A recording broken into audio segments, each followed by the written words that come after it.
Hey everybody, welcome in to another edition of This Week in Flyers Hockey. I'm your host, James Scorza, with you, and with me, as always, is my group of companions on a very snowy South Philadelphia here in the Delaware Valley. And joining us, like always, is Joey Marks and Austin Hammel. Gentlemen, how are we doing after basically a good positive week for the Orange and Black, getting 2 out of 3 on the road trip? And it's a good way to start a new trend here tonight here in South Philadelphia, but hopefully you guys are doing well during this crazy snowstorm we dealt with in the last 24 hours or so. Yeah, I'll tell you this right now. You can throw a bucket of water out there and have a nice pond hockey right Yeah, on the middle of the street. Yeah, I'll tell you that right now. 24 degrees and below zero wind chills. From time to time, I feel like we're up in Canada. So yeah, yeah, it was a good positive week for the Fly guys. We're gonna get into a lot of it this show, and staying warm. yeah, absolutely. Austin, I wonder Yeah, how was it over your end? Because obviously you're a few miles away from us, yeah. obviously in the South Philadelphia area. I'm a few hours out from you guys, and man, it was crazy up here, dude. We got just about a foot of snow up where I'm at, but like you guys said, even with the really cold temperatures, the Flyers seem to be heating up this week. So Yeah, looking forward to the game tonight for them, especially as I cannot wait to start talking about that Avalanche game though. oh yeah, man, me too. You know what's funny? I was watching the game on I was actually at a bar with actually at a restaurant where I'm seeing a buddy of mine's band, and I've been watching it really closely. But the time I got home, my cable crapped out.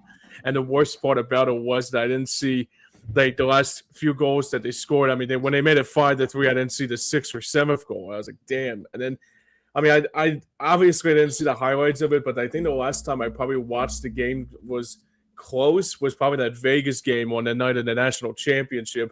Mm. So that Utah game was a little bit stressful though because the Flyers had Ooh. some chances, and I kudos to Hardcore Sports Network for giving that that share of Christian Dvorak's goal against in Utah. But most importantly, yeah, it's been a good week for the Orange and Black, taking 2 out of 3 in Vegas, and also overtime loss, but getting a point out of it in Utah, and also at the Avalanche just scoring a touchdown, an extra point against the Stanley Cup, the hopeful Stanley Cup champs in the Colorado Avalanche. But to piggyback what you said about the snowstorm, Joey, this is perfect like football weather. If the Eagles were in the NFC Championship weather, this would be a perfect like snowball like celebration for the Eagles for sure, though.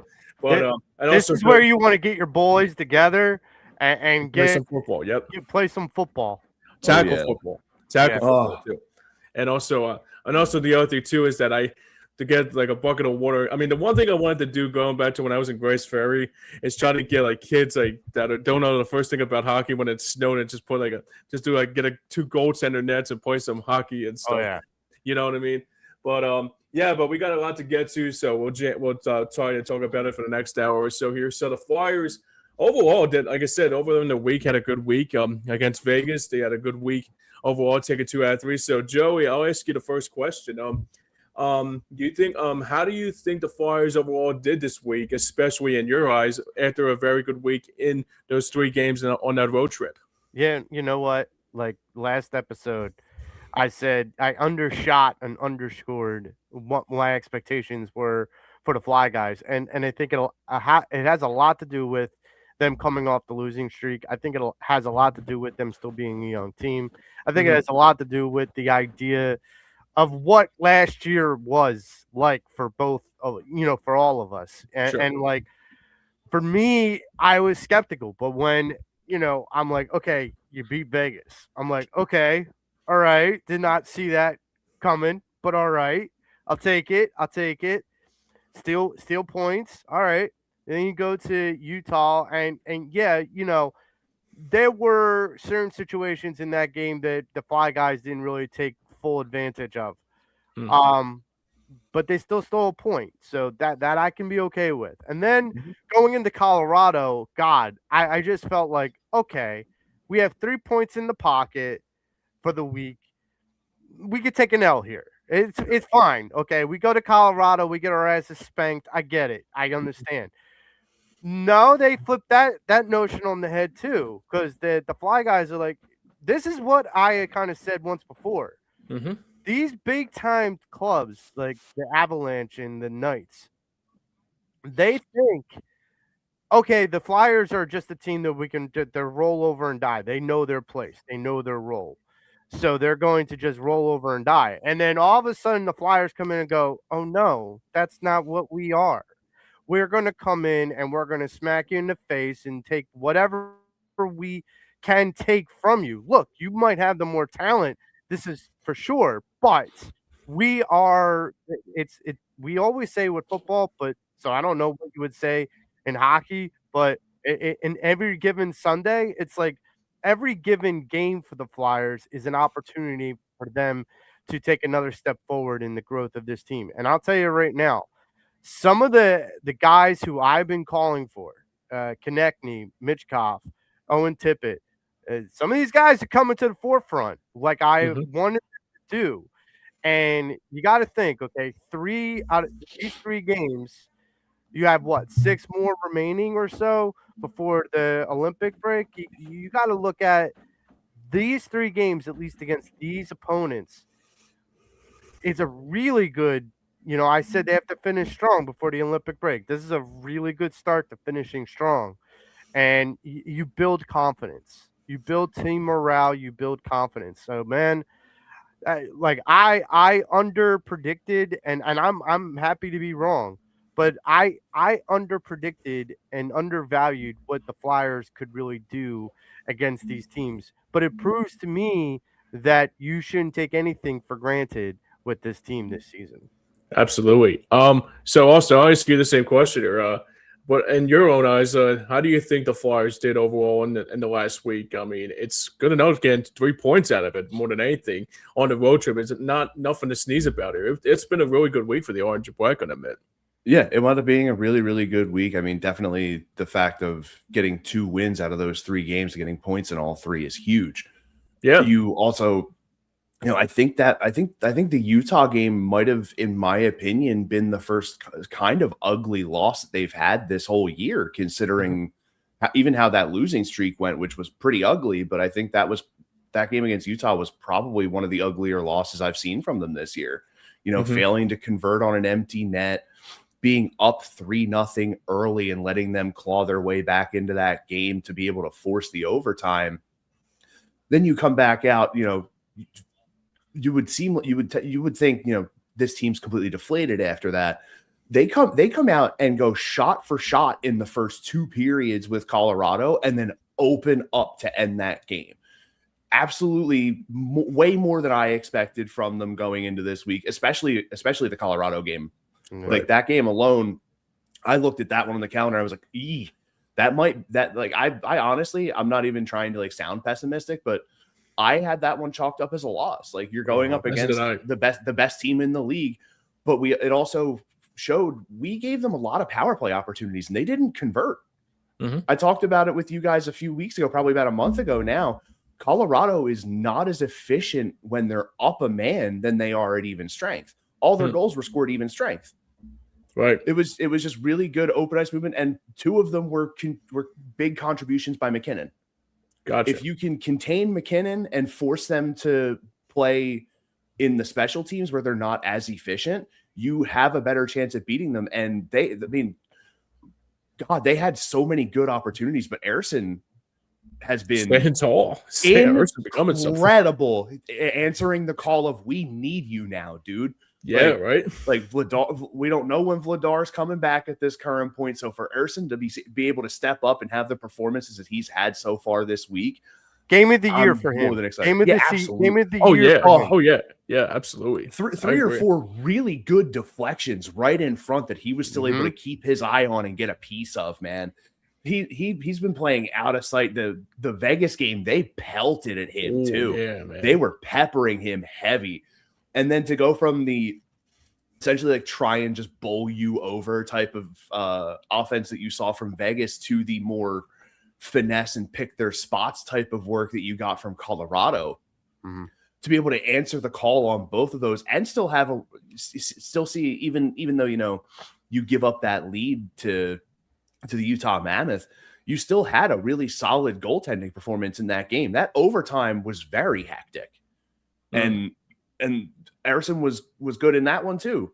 So, you know, he had the time off after the Colorado game to sort of let that one sink in, and now he's going to be playing the Islanders, who are no slouch again. And you're what, as of right now, I think it's 4 points out of a playoff spot. Three would put a win tonight would put you one back of Boston for the second wild card spot.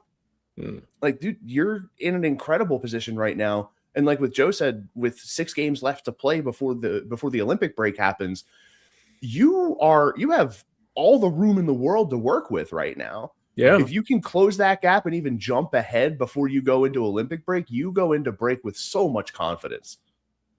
And within the Olympic break, you get healthier. So you come out of it, you go into it, and you just grind out these points by hook or by crook, and then you go into that Olympic break and you're getting healthier. And then you come out and you go, okay, this is the home stretch. Let's put our best foot forward. Let's put the gas pedal down and see how fast this car can really go. Because at this point, and we've said this before, you know, making the playoffs, it still puts them ahead of schedule in the rebuild. So if you go into the Olympic break, even with still being where you are now, or even further closer to a playoff spot, then you go into that Olympic break and then get healthier. You come in, if you're Rick Tocchet, you come in and you say to your team, like, look, there's a home stretch. We need to put the gas pedal all the way down and see how fast this car can really move. We're ahead of schedule. Let's stay ahead of schedule. Let's stay ahead of what we are capable of doing. And we're going to see how far this flushes out, because I've said this before, James, they get into the tournament in NHL, anything can happen. It's like a March Madness tournament. Like, anything is possible. Anything can happen. And so, like, all bets are off. Everything, like, when you look at the NFL now, like, the first top 2 seeds pretty much in both conferences made it to the championship game. So there isn't that, like, there could be, but there isn't always that parity that there is in other leagues. In the NHL, there is incredible parity once you get into the tournament. And so I feel like the Flyers have to look at it as, we don't have to punch our ticket where we have to be the 3rd seed or the 4th seed and work our way up like the Eagles would have. We have to punch our ticket, period, and just ride that gas tank until it goes on E. Absolutely. Yeah. So a foot in the door is better than no shot at all, you know? And definitely. I feel like this team understands that, on top of the whole fact of everybody's already counted you out for the most part because of your previous seasons. So you are, like, I've used this term a ton throughout the season. You're playing with a lot of house money, and you are making really good bets on yourself so far this season. I did see Bruce there brought up a good question. about Michkov. Asking about trading Michkov for Panarin, which would be to the Rangers, not the Islanders. Panarin has a full no trade clause. He got that when he got his extension when he first signed there, and they've just carried that on. So it would have to be, he would have to allow that trade to happen. And I don't think, with how loved he is in New York and how much he means to that franchise, I don't think he lets that trade happen. No, I don't think so either. And as good of a player as he is, you know who I would like to see, honestly, even though he hasn't been as good as originally billed when he played in Chicago, Alex DeBrincat. Yeah, I was a big DeBrincat fan. Yeah, DeBrincat is a really solid offensive talent. I just feel like he's just pushed down the depth chart in Detroit, and it sort of affected him a little bit. I mean, it could be that that's just the player that he is, a very middling, okay enough goal scorer. But I think there's a few really solid pieces out there that you could potentially explore. But with the way this team is made up right now, I kind of like what we have. But if we can make an addition that's for some, especially just a guy that already fits the vibe of how this team is playing, I would be more than down for that. But there are some guys that you can tell like they don't match that kind of style. But I would like to see a DeBrincat, like a guy like an Alex DeBrincat. I don't know if Philadelphia would be willing to part with Matvei Michkov for making that deal. But maybe at somebody the point, I mean, at the point that you're at right now, you ask as many questions as possible. You're a team that's you're right now, as of today, a stone's throw from a playoff spot. Granted, there's still a good amount of season left to play, and we do have the Olympic break coming up soon. Yeah. Spend some of that time on the Olympic break making some phone calls.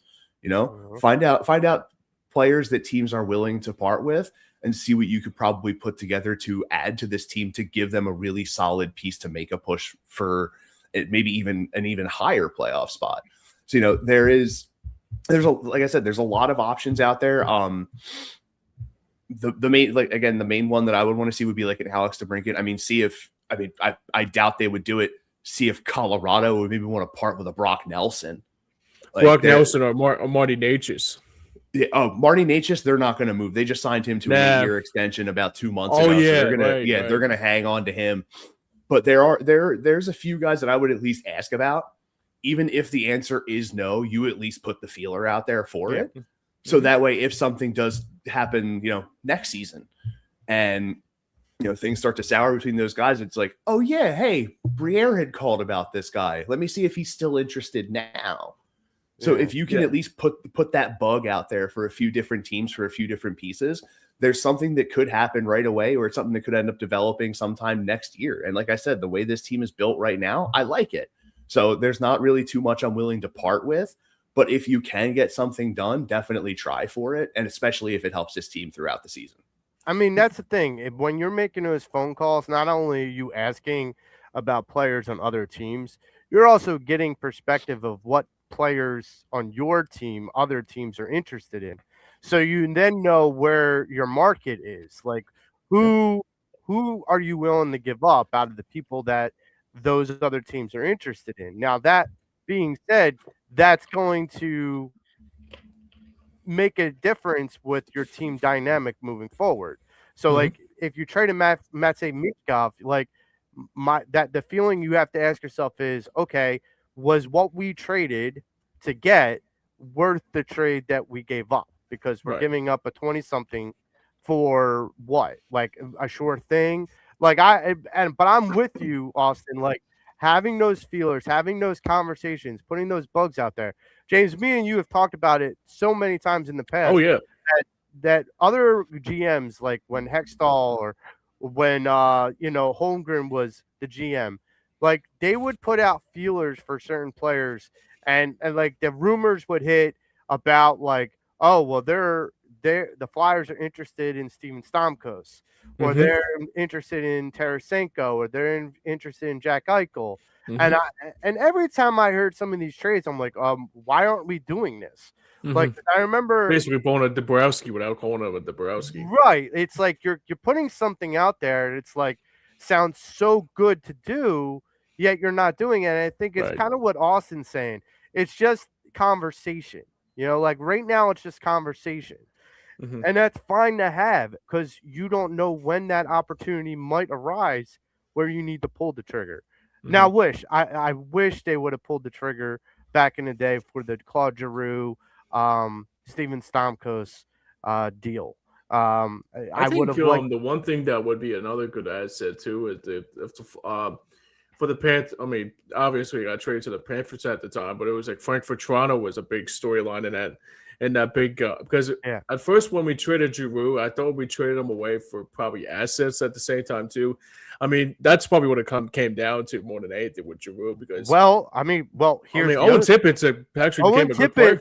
Right, he's the one that just scored a hat trick against Colorado. Right? This is a guy who, like, when we talk about what we get back in return, this is one of the reasons why I've been calling his name, because I'm like, look, I can dislike the way Giroux led. I don't disagree with how talented Giroux was. Like people misconstrued, oh, you don't like Giroux, you don't think he's a good player because of him scoring all those goals. Like, no. He's a talent, but he wasn't a leader.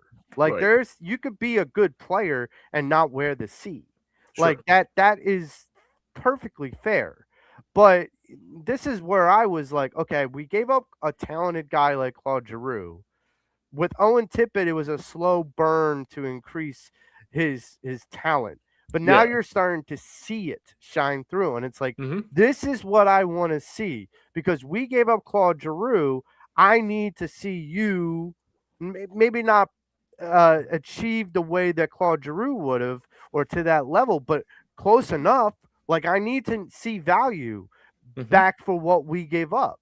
So yeah, I mean, look, when we talk about trades and we talk about and we'll be talking about this for the next month up until the trade deadline.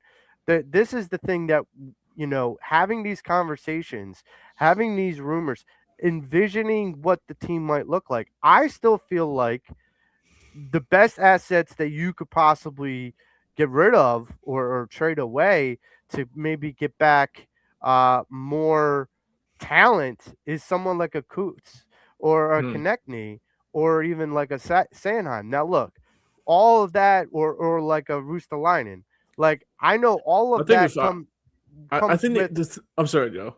all of that comes with risk. Don't get me Yeah, wrong. that's what I was gonna say. It's like probably risky. Like, I mean, Yeah, Rusto with that. I mean, Mhm. everything could be risky. You know. Yeah, everything comes with risk, but trading Claude Giroux for an unproven Owen Tippett at that point, but a high Sure. ceiling, was a risk, and it still is, because we still haven't seen him at his prime, Owen Tippett. Hmm. So we need to. That's one of the reasons why I'm like, okay, I need to see what you can really do, because I need to evaluate whether this trade was a bust, or whether it was, gangbusters. Like that's what I need to see. Yeah, I'm with Um, you. so look, I think this team is in a good position. And a lot of people I heard this past weekend while being snowed in on WIP call in to Broads and complain about, they need a superstar. Hmm. Where I think that that's partly true, I think when you look at a team like the Flyers, they remind me a lot of the Oklahoma City Thunder. Hmm. They remind me a little that of this team that can prove that they can play well, at least for now, without that superstar. That they A let very good all their point. stars shine bright. Yeah, it's a valid point. I mean, that's the thing. I mean, I look at Oklahoma City Thunder like they did last year, and like they were so successful. I mean, they have like a young team that kind of is in the same belt as the Flyers, and it kind of feels like the same belt as some of these teams are in the Super Bowl right now with that lack of young talent with Drake May and Sam Darnold. Yep. That's the same kind of, because you think about it. I mean, you think about the teams that are in the NHL right now. It's like either like you said, like the Flyers. I mean, there's not a lot of teams out there that you thought a couple years ago that it was either like the Lightning, like going to Stanley Cups with Stamkos, and the list goes on, and it was the Panthers. But now this year, it feels like, I don't know, maybe it's just like it's wide open. Maybe it's me. Maybe it's like a wide open league that it once was. I mean, like you mentioned with Oklahoma City Thunder, like last year winning the NBA Finals, and like the league being wide open for that. This year in the NFL, I mean, there's a lot of unknowns, but the good thing about it too is that the unknowns are actually becoming the centerfold of the sports teams in all phases in NFL, football, and NHL, basketball, like all around it, like all around. I mean, that's I the mean, one thing. the Blue Jays went to the World Series, Yeah, and they right. really didn't have like that superstar. Yeah, Like, they had Vlad Guerrero Jr., they had, Bo Bo Bichette, Bichette, but like they didn't have obviously. that like superstar. Yeah. And so, like, that's the thing. But like when you looked at the Dodgers, that they had a lot of superstars. Hmm. And so yeah, that matters when you come across like a team. That's why I think we're all impressed with that Avalanche win, Oh yeah, because absolutely. that team has superstars. And we could have very well went into their house and wilted under the pressure of the immense amount of talent that Colorado has Hmm. versus the talent that we have. But this is where hockey differs from a lot of other sports. Everything goes on its edge. And so, no pun intended. And so when you are a team that's hungry enough for it, as Hmm. long as you have star power enough to carry you through the day, and you have a goaltender, that Hmm. matters. That's most important. That's why Dan Villard is so, like, important to this piece of this puzzle. Because Mhm. even though Erison like did a bang up job in Admirable Colorado, job. but you can't expect that for 7 games. No, Like I it's I lightning, agree. it's lightning in a bottle. That's fine. I'll take it because it was a victory. Yep. But you're not going to get that for a 7-game series. So look, Let me ask you this, Joe. Let's say, for example, hindsight being 2020 here, right? And the Flyers make the postseason. Mm. Do you think that the Flyers will do game 1 being Vladar, game 2 being Erson? I mean, I know it's a little asinine to think about, but I mean, I thought about this before because I thought this happened in, I think it was 2020 with Carter Hart and I don't know who the goaltender was at the time. It was either Mike. It was why am I troubling on his name? Was it Leno? No. Leighton? Michael Leighton? No, I don't know. It was they rotated him, Carter Hart, and somebody else. Stolars? No. Might have been. No. Wait. I'm drawing a blank. Oh, who was it? No, it wasn't. It was like a rotation. It was like game 1, it was Hart, and 2 was the other guy. He had played in Washington. He played with the Blues. He played with the Blues. Brian Elliott. Yes. There it is. Yes. Brian Elliott. I knew it would come to me. But so like, do I think?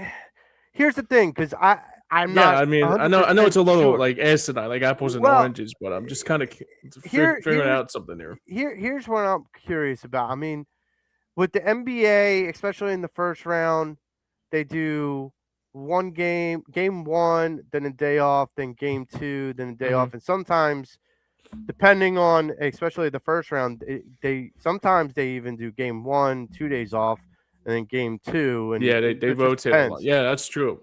So if NHL is anything like that in round 1 at least, yeah, I could see them not like rotating out.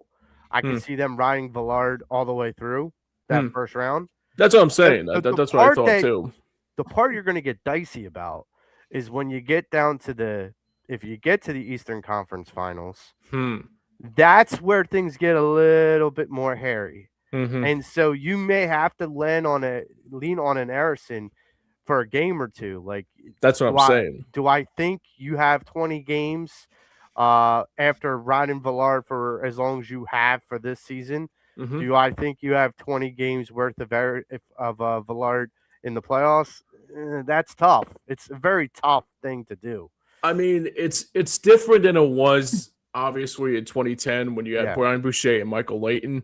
Yes, because it was either that was Boucher was there for mass majority of the time until he got hurt, and then Leighton came back. I mean, that's the thing. I mean, back then, it's kind of like baseball a little bit. Kind of like you don't want to like kind of put him on a pitch count to see how much can he pitch, like kind of like the Strasburg effect. But at the same time, too, I mean, obviously, it feels like you don't. It's like the closer effect in baseball. You don't want to start your closer, or you don't want to play your closer 3 straight games in the playoffs.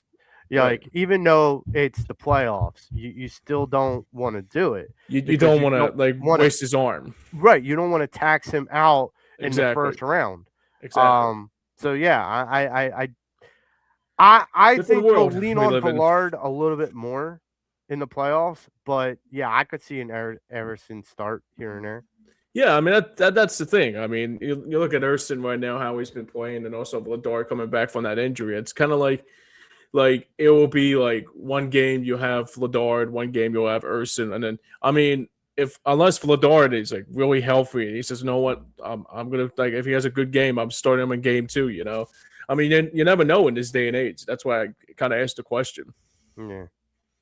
All right, so obviously tonight the Flyers take on the Islanders in the first game here tonight, and basically on a very good swing here tonight. So overall, Joey, Austin, if you could, what were your keys to this game here tonight? Like, would be having. I think the same success for the keys of the game here tonight is like, dare I say, Jalen Hurts' quote here, keeping the main thing, right? Yeah, Joey, 100%. Yeah, absolutely, 100%. You know, the main thing is going to be just trying to keep it as simple as possible. Sorokin is a really tough goaltender to have to play against, and he's been really solid throughout the year. So you just want to be able to try and find the cracks in him early so you can get ahead early and hold that lead, because the Islanders can be a team that if you slouch for a little bit, they're going to end up coming back to bite you. Absolutely. Joey? So a couple of my keys are very similar to Austin. So the one first key that I would have is solve the goaltender early.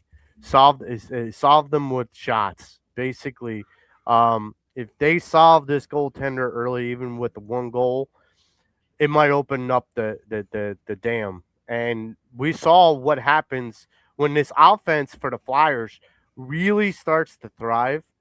Man, they can light the lamp a lot. And I didn't think they had it all of that in them, but damn it, they do. And so good on them. So what they have to do is continue the momentum from Colorado, the offensive momentum, and they have to solve this goaltender early. The second one is no dumb penalties. Stay out of the penalty box. Absolutely. Because let them be the ones that, take the dumb penalties and put them at a disadvantage. I don't like the Islanders on the power play.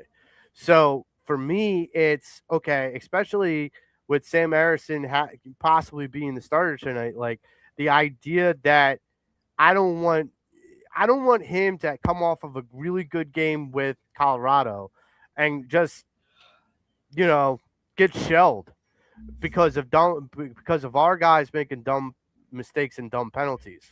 And the third and final key for this game, in my mind, is the idea of having the continued scoring, the continued offensive momentum from players like Mitch Koff, Owen Tippett, Travis Konechny, and even Devin Barkey. I love the fact that JJ. He's been really good for us.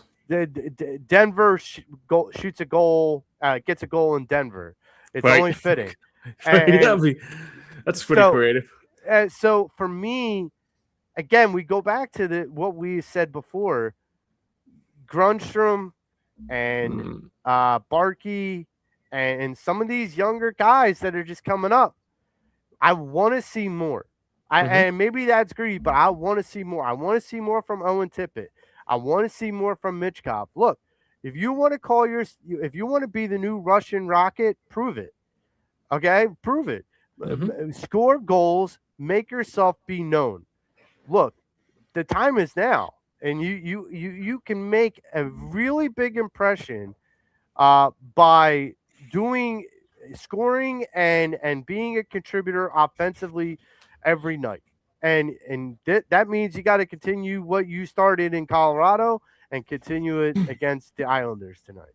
Yeah, absolutely. So for me, we'll go down the list here as we go further here, because the Flyers play Columbus on Wednesday and a back-to-back against the Bruins on Thursday, and then to close out the week, obviously it's the Kings coming into town taking on the Flyers in a matinee, actually 12:30 game. It's like an old school NHL and NBC matinee type of game.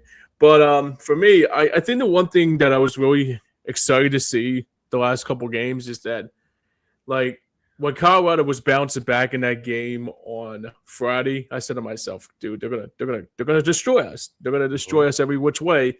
And then I come home and it's like 3-3. I'm thinking, oh God, here we go. Kind of like waiting for that other shoe to fall, and it never did. I mean, they bounced back and scored 2 goals in a matter of a few seconds of each other, and it's just like, okay, so it's 5. I was like, okay, it's 4-3, but Colorado's going to tie the game up again, and then there was 5-3. I'm thinking, okay, wait a minute, and then 6 and then 7. I'm thinking like, oh, okay.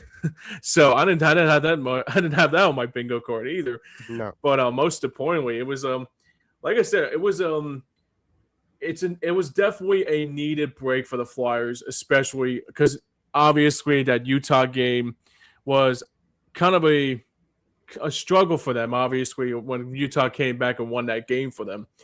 But for me, the Vegas game and the Colorado game kind of springboard into a little bit of this streak right now, and they needed that, especially after the disappointing 7-game losing streak. And I think the one thing I'll give Brian Boucher a ton of credit was, because he said, I think after that Rangers game, the post game, I think I brought it up to you guys last week, and he said, the Flyers have to do, the one thing they have to get back on track is they have to score either 1 or 2 goals to try to get back that momentum. And when you know it, like after that game against the Vegas Golden Knights, it was a 2-1 battle. Basically the Colorado game just springboarded into a little bit of a streak right now. And that's exactly what the Flyers desperately needed, especially going into these next couple of weeks before the Olympic break. And I think that's going to continue here tonight against the Islanders because, I mean, no offense to the Islanders. I mean, they're a good team, but obviously they're still trying to find what their edge is. But even like you said, Austin, with Ilya Sorokin being the player he is, I mean, he is beatable. But Columbus, on the other hand, Columbus is looking on the outside looking in. I think that's going to be something that the Flyers could probably do a lot of damage on Columbus's part. Obviously, they're not the same team, obviously, since the late Johnny Gaudreau passed away. So, I mean, but I think they're still trying to figure out what they're trying to be as a team. I mean, they're still a young team, but overall, that Boston game at TD Garden on Thursday, I mean, that's going to be tough, especially what Boston does. They're basically on the same level of they're basically back to the same team as they once were a couple years ago when they went on that streak. Pasternak's really good. They got a lot of good players on that team. I think Minton is another player that dawns on me a lot, that I've been hearing his name a lot these last couple games or so with Boston. And even more so, they got a good goaltender. They got two good goaltenders in Jeremy Swayman and Jonas Corposello. So it's going to be one of those games. I mean, if I had to pick one that could be the barn burner, if that's the case, I could see Boston and the Kings early bird, literally an early bird up in LA, that 9:30 in the morning Pacific time at 12:30 here on the East Coast. But yeah, I mean the Kings for me, I mean, it's going to be something to rely on, especially what they're going to look like. That's another good team they got up there. I mean, they got a lot of good players on that team, and the goaltender has been really stellar here too. So, I mean, I do see the Flyers have some success this week overall. If they can go 2-2 on the road on this streak here this week, the 2 games in Columbus and Boston back-to-back, and those 2 games here at home against the Islanders and the Kings. I mean, you are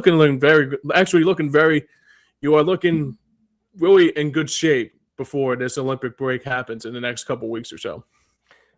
Yeah, absolutely. I think that, you're trying to, especially the way that Austin brought this up earlier, we're just behind Boston. You get to that Boston series, you said it was back-to-back, James.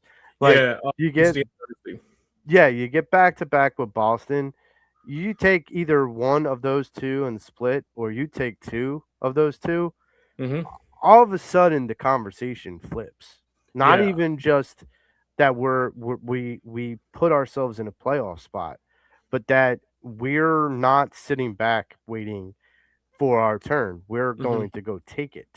And that is going to be the big difference. This week is going to be the key to whether or not this team is ready to take that seat at the table for the playoffs. And I know we got a ways, but it matters to be able to sustain and build towards that, because the last thing you want to do is get buried. And in past years, the Flyers have always gotten a little bit buried behind points and behind other teams and needed help. This time, go and take it versus waiting around for it. Yeah, absolutely. Austin, I'll ask you this question. Overall, I just brought up the whole spiel of the week for the Flyers. Obviously, Islanders tonight, Blue Jackets Wednesday, Bruins Thursday, and the Kings on Saturday. Overall, where do you see this team going? How do you see this team play to the capability against these teams this week, especially after a very decent road trip? Yeah, I feel like the Colorado game yesterday was the mental reset that you were looking for, coming off of the losing streak that you had. The wins against Vegas and Colorado are big for the mental for Philadelphia coming into this week. You're definitely going to be carrying a lot of that momentum from the Colorado game coming in back home to play New York. The Bruins play the Rangers tonight. Flyers are off tomorrow. Bruins are doing the second half of a back-to-back playing the Predators tomorrow night. Then they're off Wednesday. We play Columbus Wednesday.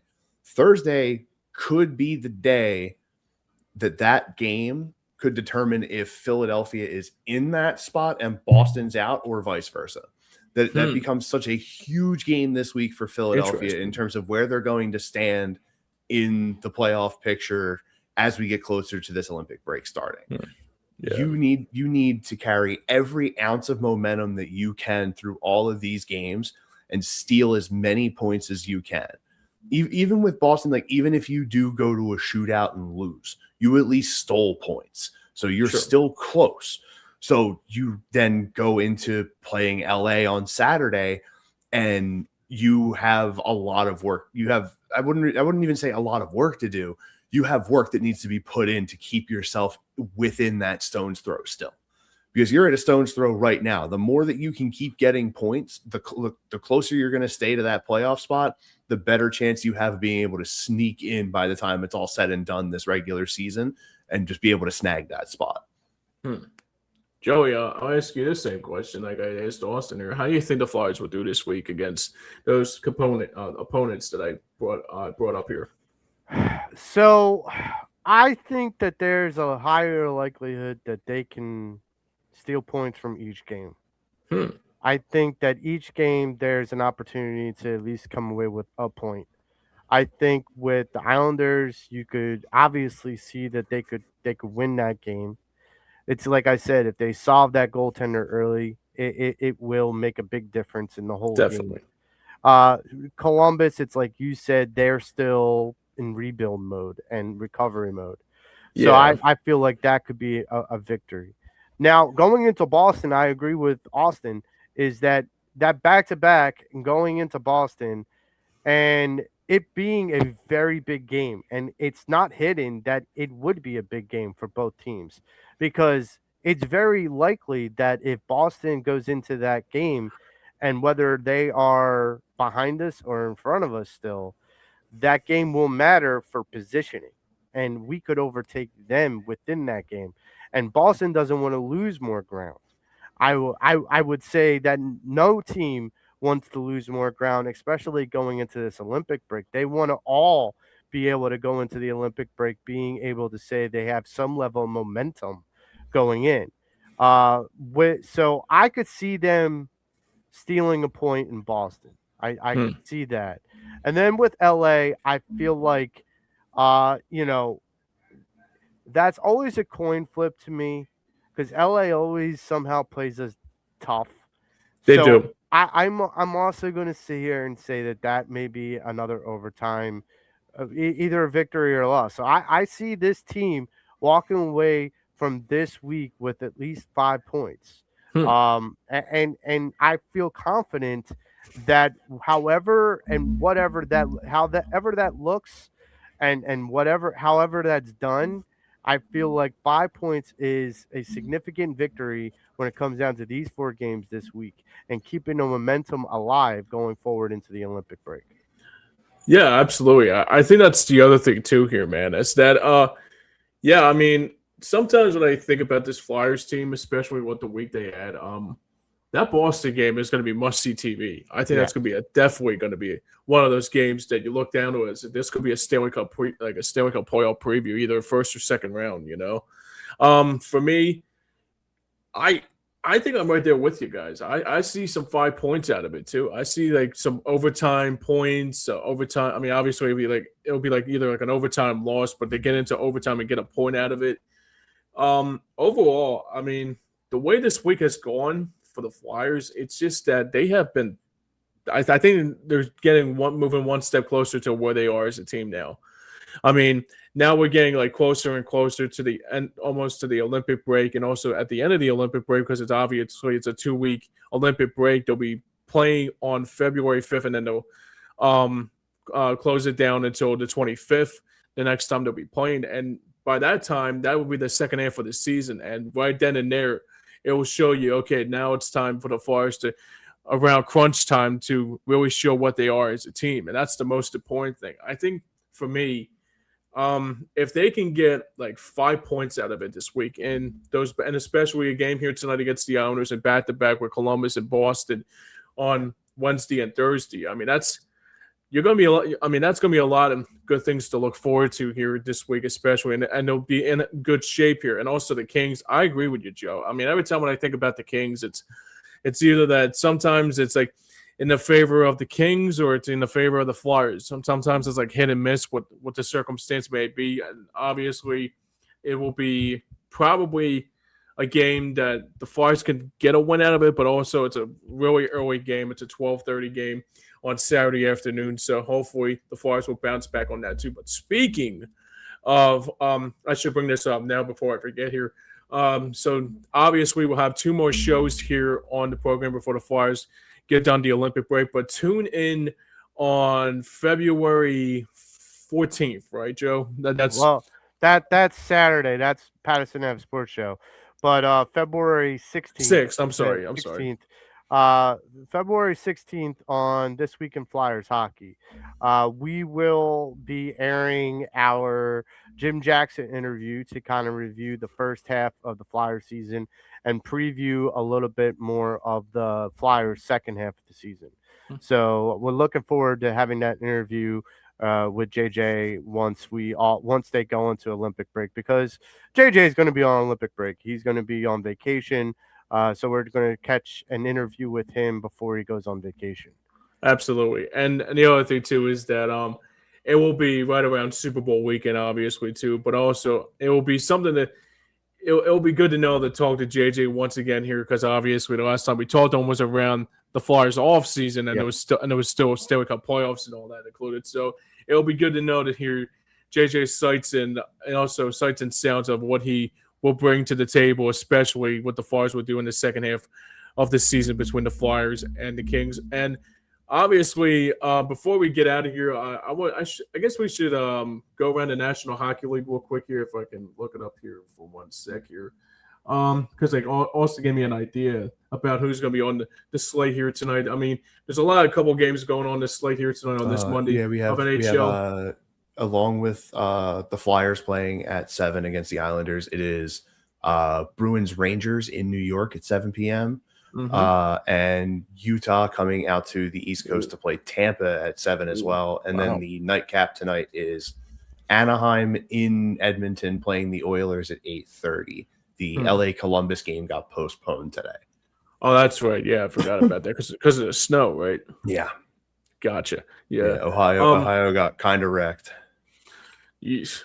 So, I mean, obviously the Sixers are playing right now in the early bird because they got a little bit of snow over there up at Charlotte right now too. I don't know what that score is to tell you exactly, but let me peek in really quick. I'll let you know. So Charlotte is up 104. Is that 87? No, 104-57 with less than 3 to play in the third. Oh, jeez. Crazy. Did St. Joe's Prep dress for the Sixers instead of the Sixers? Right. I'm just curious. That's like old school. Like, what do you call it? Like the mercy rule on baseball. They let the equipment squad. Yeah. Water boys and that stuff. They let the training staff we asked for the Sixers score, Austin, not for the Delaware Blue Coats. Actually, it's more like South Carolina's score every time when they beat a non-juggernaut team. And whatnot. Don Staley's team, but on the opposite side. Golly. Yikes. Christ almighty. Man, the Hornets are actually a bit of an exciting team this year, man. Yeah. I'm actually kind of surprised. Yeah, whose team is that? That's LeVar Ball's son, right? Lamelo, right? Yeah. Him, Mikal Bridges. No, Miles Bridges. Miles Bridges. Yeah, I keep on getting confused with Mikal all the time. They're not related though, right? No. But I'm always envious of Mikal Bridges because the Sixers should have had him. That's a story for another day. Yeah, that's a full-on epic rant on my part too, man. In his hands. Oh yeah, but that's the thing with the Flyers and the Nova Knicks were in town this weekend. That's the part we can all be kind of grateful for is that the Flyers somehow missed all the postponing for the snowfall in the winter. Yeah, but I mean, I watched a little bit of that Denver game with my daughter, and my daughter was like, "Why isn't it snowing there?" And then all of a sudden it starts snowing. She's like, when did it start snowing? And I'm like, about 10 minutes ago. She's like, but the field's covered. I'm like, I understand. I'm aware. Yeah. It's the way she goes. So, I mean, look, we're going to the Super Bowl. Yeah, it's like, Flyers hockey's heating up, and the cold weather is keeping us all inside. I guess we're all gonna get larger, like Leon from Airplane. Yeah. Don't call me Roger. Yeah, don't call me Stenham. But yeah, I'm looking forward to that Rangers Bruins game just to see what that looks like. I am too, gonna admit. I think that's gonna be a good matchup to watch like closely tonight after that Flyers game goes final. Because like I want to see what Boston's identity is, especially before they put the Flyers on Thursday. So that's something to keep. And plus just the matchup of Panarin and Pasternak is always good. Oh yeah, definitely, and also Zibanejad too. Like I think I don't know about you guys, but like I heard something about Zibanejad during the week, but. Is it possible that he could be a trade partner or something? Or if I heard that correctly? I heard a lot of. Now he's another guy who's got a no trade clause, so he gets to pick where he wants to go. Yeah. But he had said there was a report out that he wants to stay in New York for the rebuild. The problem is New York does not want to carry his salary. That's the problem. So they want to dump the salary and bring in another, couple prospects that they can pair, because in New York's own infamous wisdom, they still think they're in rebuild mode. They've never really said we're not, but they got Panarin and they got Zibanejad, and they're like, okay, they're two quality good guys, but then there'll be salary dumps. Well, they would have been if you didn't look at the fine print in their contract, which stated that there's a no trade clause. Like, that's the problem. Just because the contract travels doesn't mean the clause changes. It's kind of weird that the Rangers have this kind of problem. I mean, you never thought the Rangers would have these type of problems like all these years. I mean, you thought about like the Lindros trade, or Mark Messier going to Vancouver, or like the list goes on and on. Even more recently, them acquiring both Patrick Kane and Vladimir Tarasenko and making a playoff run. That's right. In the midst of a rebuild was kind of crazy. They also wound up getting Adam Fox, Alexei Lafreniere. Like they've brought even Capo Caco, like all these really good talents they brought in either through offseason acquisition or draft to be able to help sort of bolster this rebuild that they were doing, make those really good playoff runs right around COVID time, like the year before, the year of, and the year after. Yeah, definitely. And then the wheels came off. Oh yeah. Yeah, quick, definitely. And now they're just floundering, trying to find anything they can plug into the supply that can run. And it's really rough to watch. It is like confusing. It's kind of like a land of confusion. Gonna admit, it's like putting a V8 engine into an Oldsmobile, a Beetle, like a Ferrari engine into an Oldsmobile. Will this run fast? No, it's still an Oldsmobile. Just because you put a really fancy engine into a really old car does not make the old car run faster. Oh my god! Or no, it'd be like one of those Plymouths back in the day. Oh god, like an old Plymouth in a Ferrari's car. My god. So yeah, I mean, to piggyback what you said about the Rangers thing here too. I mean, Trouba was another one that they had to buy out too, along with Chris Kreider. They both went to Kreider. Gosh, yeah, and also they got rid of one of their goaltenders too, Gorgiev too, at the time before Shesterkin came in. Didn't they have Callahan at one point? They did. Ryan Callahan, Brandon Dubinsky. Yeah, they had those were guys that sort of great. Yeah, I was a big. They wound up being Tortorella exiles. Dubinsky wound up going to Columbus. Mm-hmm. He had a good career. I think Columbus too. Like Kevin Hayes was one of those guys who wound up being a bit of an exodus from him, which is why he wound up coming to Philly, and then he came here, and then Torts came here, Yes. and then he was gone again. Yeah. And I mean, I tell you this I think right Hayes now. was with I mean, he was with St. Louis at one point, was he Yeah. not? I Yeah. thought he was. But He was this with is Pittsburgh now, though. But still, this is Yeah. the other part. I think somewhere, somehow, there should be a John Tortorella clubhouse with all like the players that like either got released from teams anger or management, traded away. Tortorella. Yeah, it's like it's like one of those AA meetings where they sit around in a Oh, circle in yeah. a basement. Right. That needs to be the John Tortorella clubhouse. Just talking Hi, about how my Torts name did is him Kevin wrong. Hayes. Kevin, I'm AK, how you John- doing, buddy? It's like, hi, my name's Kevin Hayes. I'm a John Tortorella reject. Hi, Kevin. Right. It's like, yeah. Well, coming from a guy that knows two people in the family that are part of AA, they'll definitely Yeah. treat them like one of their own too, for sure. Yes. It's kind of like it's a Tortorella AA rehab or something.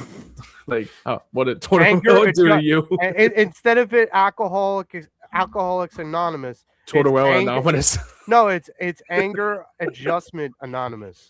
Angry Tortorella AAA. Anonymous. ATA. I'm part of the ATA. The Hey, AFT? No, the I should be a ATA. part of the ATA too. He fooled me too, man. I thought he Yeah. was gonna come in here and change it around like Laviolette, but no. Tortorella's an ass. Tortorella's an ass, man. I hate to say it, but I kind of called that. Yeah, you called it. You did. Because that was back. I think when you and was, Mike Loro did too. Back yeah. at Devereaux Sports, I think. Yeah, because I don't remember who it was, but someone was like, "Dude, you're crazy," and I was like, "Nah, bro.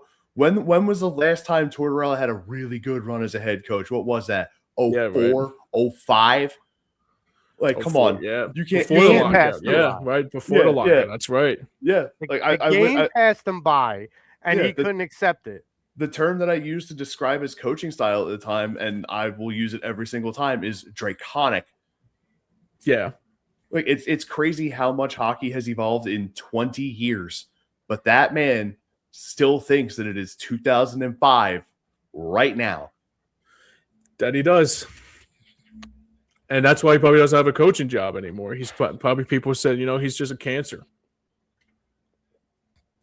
I think it's more the fact like the league's like you have to like stop calling everyone all the time, please. Yeah. Like stop calling my friends. Like let's just leave everyone alone. Yeah. Before it gets dicey, right?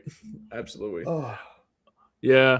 I mean, I know we got to wrap up here with but the thing I was kind of not shocked, but kind of annoyed about with Tortorella was that he treated the players like they didn't belong, like the Couturiers, the Beach Cubs. Like, it's like, okay, first of all, are you here because you're only here so you won't be fined like Marshawn Lynch, or you're just here because you're trying to change the team around? And frankly, he didn't do much of anything that changed the momentum of the team. The only thing that made it worse was that he made enemies with the locker room. It's like there was a lot of cause for concern right there. I The mean, only thing I think he did for the team, and this is not like anyone could have done. you might be a nice guy, but if you're behind closed doors, you're a dick. Like that's how I felt about it. When the Flyers had to like unload guys like Giroux Mhm. and Voracek and guys like that, he took a lot of the heat when it came down to, okay, now what is the team going to do? And John, like Torch was like, relax, calm down. We got a plan. Like you can yell at me all you want. I'm just going to take it. Like whatever you got to do. Like You kind of look like it was like another rich coach, I guess. Like, But- I'm a coach, you're not a coach. But it seemed, I'll put even another parallel. He Chip Kelly? almost was like, Doc Rivers, where he's Hmm. like, oh, you think you know what you're doing because you're a reporter. No. You don't know what you're doing. Hmm. I'm the coach here. I know what I'm doing. And so when that is something that is said, but then not kind of brought to fruition, yes, this media and this fan base in this city will call you on your stuff. Oh, So yeah. when you don't fulfill what you're saying, like everyone's got to listen to me. I'm the smart guy in the room. You all have to listen to me. Okay, we'll listen. But then when everything that comes out of your mouth is asinine, then and it fails, then we're going to call you on your stuff. And then when we call you on your stuff, don't curse at us because we're holding your feet to the fire. Because shit hit the fan. What I think. That's what I It's the think truth. Tocchet benefits. Tocchet played here as a player, so he knows The fan base. Reporters, right? He knows the reporters are going to say and do and ask what they're going to ask. He knows the temperature of this city because he knows how temperamental it can be when they lose, and he knows how rejoiceful it can be, and how much of a god you could be in this town when you win. You know the thing I like about it too with Tocchet, I have to give a lot of credit here where credit is due. Tortorella and not Tortorella, Tocchet rather, and Laviolette, all the time, regardless of what happened, they always cared for the media. They treated the media like they belong, and they also treated the media like they were their friend. With Rick Tocchet talks all the time, and he asks us about, like, how do you think the Flyers play? How do you think, like, Jolson, or how do you think Ruotsalainen played tonight? He's like, he played good, and he tells you how he played good. He's not going to sit there and just give you one syllable answer. He's like, he played good. Next question, kind of like Tortorella would do. You know what I mean? I mean, that's the thing I love about Tocchet is that I'm learning more about the game. Like, I'm watching the game and I'm learning more about the game too. That he's actually one guy that knows the game well, and he also knows how to coach the game well too. Yeah. It's the difference between how a guy can transfer his knowledge as a player into his knowledge as a coach. Absolutely. So that he could coach players to be good players. Like, you got to think about the players that Tocchet played with. Yeah. Like when he was a player. Greg Berube. Or guys that he was around in locker rooms or shared ice with. Like guys like Mario Lemieux and stuff like that. Like, these guys. He was an assistant to Gretzky in Phoenix, yeah, wasn't he? That's right. Forgot about that. So you got to understand, he's got all this knowledge up here, not just as like a player or not just as this arrogant asshole that's just going to sit there and tell you, I'm smart, you're not. Right. He's sitting here telling you, and just like James is saying, he's sitting here telling you, okay, this is how this guy played well. I'm explaining to you how I'm evaluating him. That's why when there was the discontent between Mitch Goff and him earlier in the season, people got in a huff puff about, oh, does this mean Tocchet doesn't like Mitch Goff or Mitch Goff doesn't like Tocchet? And Tocchet put it simple. It's the heat of the moment. And I had something to explain to him, and he explained to me that he understood it. We're both very fiery guys. We're going to fire at each other. I understand he respects me, but we are going to have those tensions. But I'd rather have that guy that's fired up about something than a guy who just waves me off and doesn't care. Right. And so what Tocchet's perspective is, I'm going to explain to you not only about how I evaluate my players, but how I handle my room, how I handle that locker room. Right. And that matters to all of us, because if this season is successful and we're in the playoffs, we're going to want to know how he got us there. How we can build on how it. we can continue to build on that. But if this team fails and doesn't make the playoffs again, there's going to be other questions. There's going to be, how did we fail? Why did we fail? What are the things that we can build on to not fail again? Right. Those were something that the Phillies don't do, it sadly. Right. Well, those were questions that John Tortorella could never answer. No. So that's why I think there's a big difference with Tocchet. Sure. Absolutely. Well, sometimes good things have to come to an end, but but the good thing about it too is, though, this was a great pod again. Once again, boys, I really do appreciate it during a trying time, obviously, in the snow and also what's going on and everything about that included. I definitely needed this today more than anything. But guys, that's going to wrap it up here today for this edition of This Week in Flyers Hockey. I want to thank Austin and Joey for also doing an admirable job as always. Austin, where can people see you next, good friend? Right over here at twitch.tv/Hambo26. I'm about halfway through all the Paragon levels for my Diablo 4 character. I did the math wrong. It's not 260 total levels. It's 360. Holy 300 of them are strictly Nice. Paragon, and I am at 143 or something like that. It's a grind. I bet. Yeah, I bet. Aside from that, still doing Fallout New Vegas, still doing Chrono Trigger, going to be getting back into Baldur's Gate soon, doing some more D&D stuff with that. I run a D&D campaign every other Sunday on my Twitch channel. This past Sunday, we just had another session. So not this upcoming Sunday, but the following Sunday, I'll be running that again. And also this Saturday on the Hardcore Sports Network channel, alongside Mitch and a couple other guys, I'm going to be stopping in to participate in their watch along of the Royal Rumble.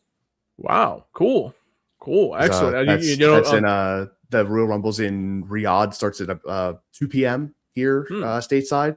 So I'll have you got some time any? before You got my D&D anybody? session. You got anybody who's going to win the Royal Rumble? They did for viewers at home. Honestly, I think it's gonna be Cody. Finishing Because the story again. Because they're gonna, I feel like they're gonna do Cody Drew again at Mania, because the storyline that they did together was incredible. Yeah, and I really think the Cody Drew storyline is far from over. Aside from Cody, my personal one that I want to see Finn Balor win it and get a shot at the title that he never truly actually lost. Gotcha. I think it could be Gunther. That's just me. I just think they're pushing Gunther. Yeah.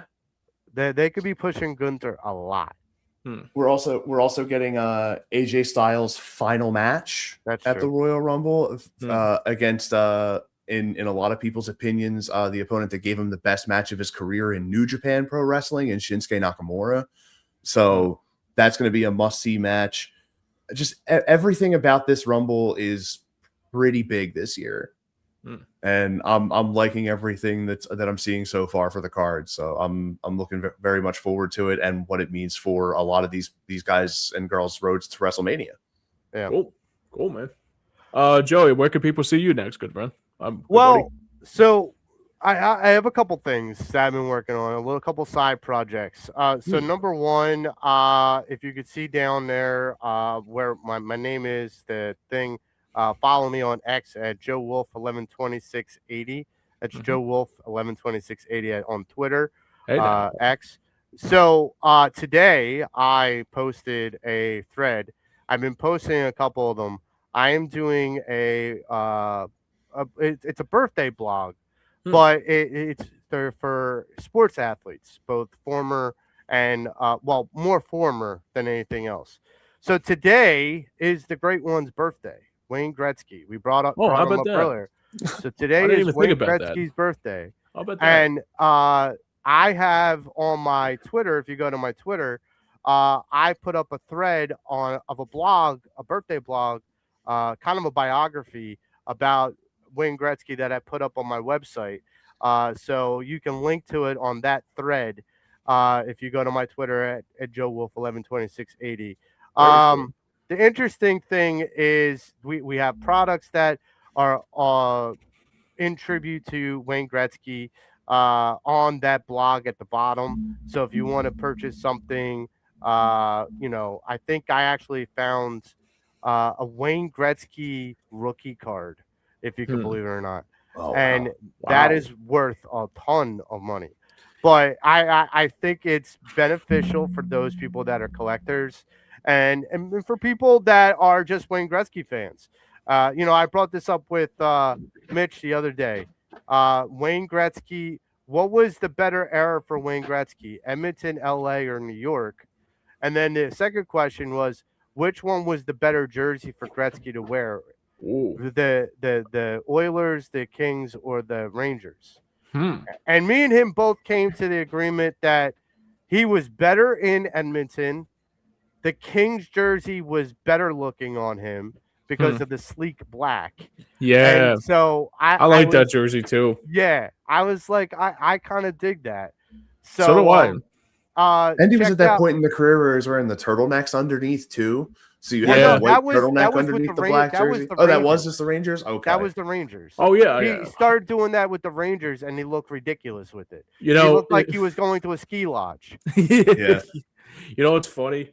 If you want to talk about the weirdest jersey that he wore was the St. Louis Blues in '96 Yes. with Steve Yzerman. Yes. When he Yeah. lost to Yzerman in the Blues, Yzerman and the Red Wings. So Yeah, you know, I mean, check I still keep on forgetting he was with the Blues. check out my Twitter. We put up.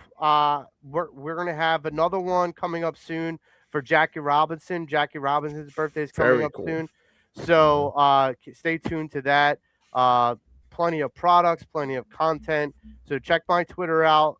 Give me a follow, give me a like, give me a retweet. Joe Wolf 112680. As far as Hardcore Sports Network and Streampunk Entertainment PA, we are going to have another edition of Patterson Ave Sports Show. As of right now, it's going to be me and James, but I'm okay with that because I think there's a lot that me and James have to unpack when it comes down to the Philly sports scene, both with the Philadelphia Eagles and with NFL. Winning is the hardest part, Joe, with this offensive coordinator position. With the Sixers. With the Sixers and with the Flyers, and especially with the Phillies. There's a lot to unpack. So you might just be me and James for this Saturday. But if you want to tune Sounds in, good, brother.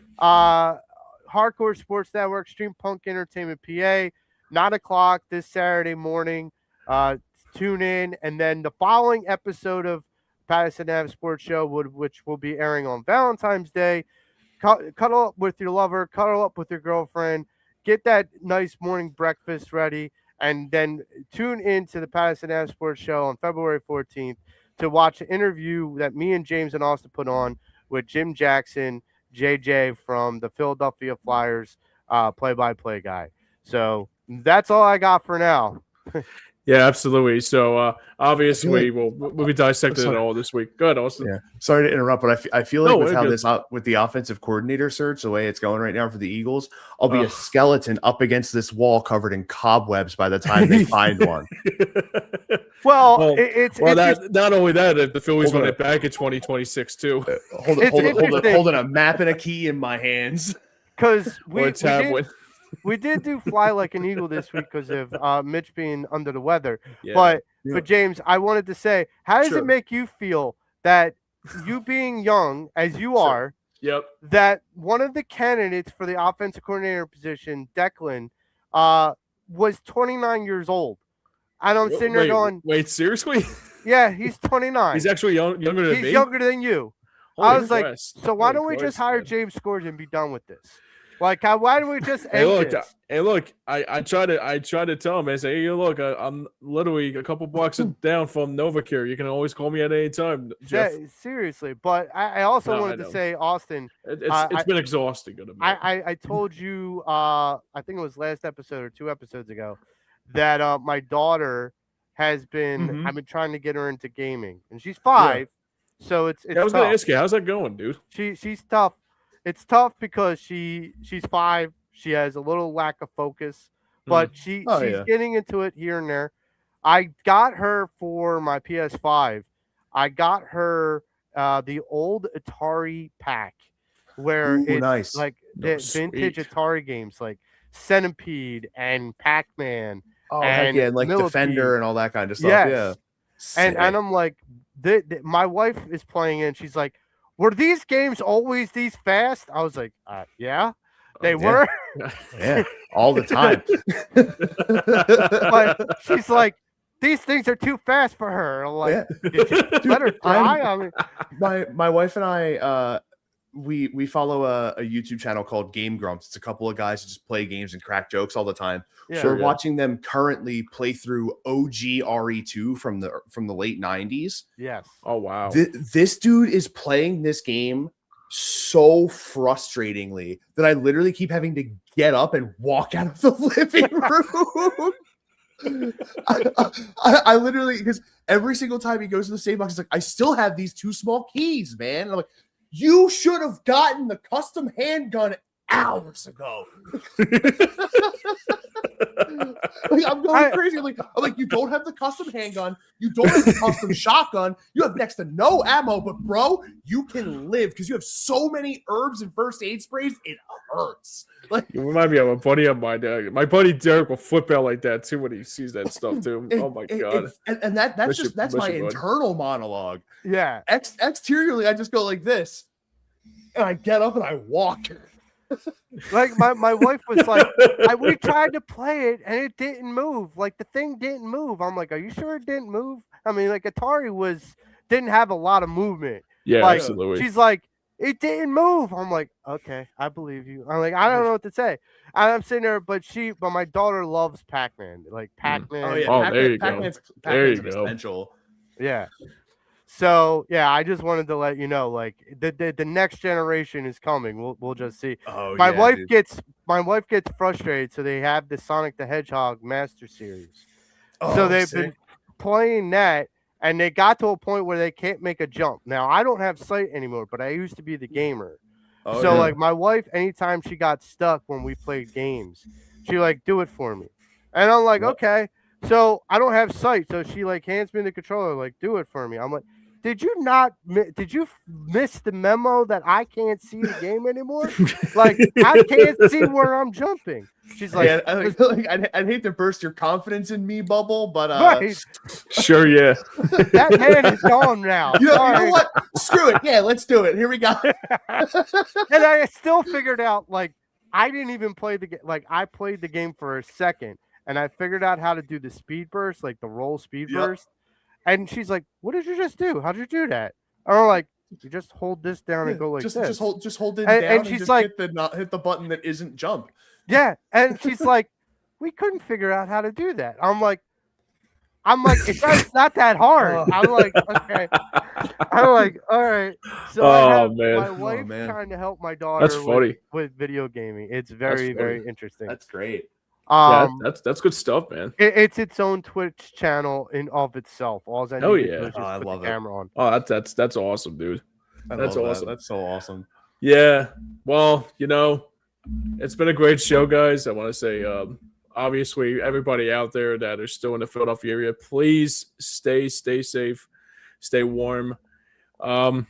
By the way, if anybody's watching the Sixers game, I advise you to change the channel because it's really ugly now. But if you're still watching the Sixers game, if you're still watching the Sixers game, a statement and a question. 1, don't. 2, why? Yeah, if you have, like Lois Sparks say, if you have the opportunity, don't. I just looked. Third question. I just looked at the score. Third question. Who's the team in blue? Like, well, whoever it is, it's like I guess Michael Jordan is playing in or something. Okay, it's not as bad as I thought. I mean, it's still bad, but it's 126 to 90. Oh, we just scored a 3-pointer, so it's now a 36-point game. Okay, yeah. It's doable. We can come back. It's doable. It's doable. Joe, the rattled. Okay. Oh my god! It's as doable as a kicker making a field goal in that Denver game yesterday. Oh god, what was that? That was horrible. That was awful.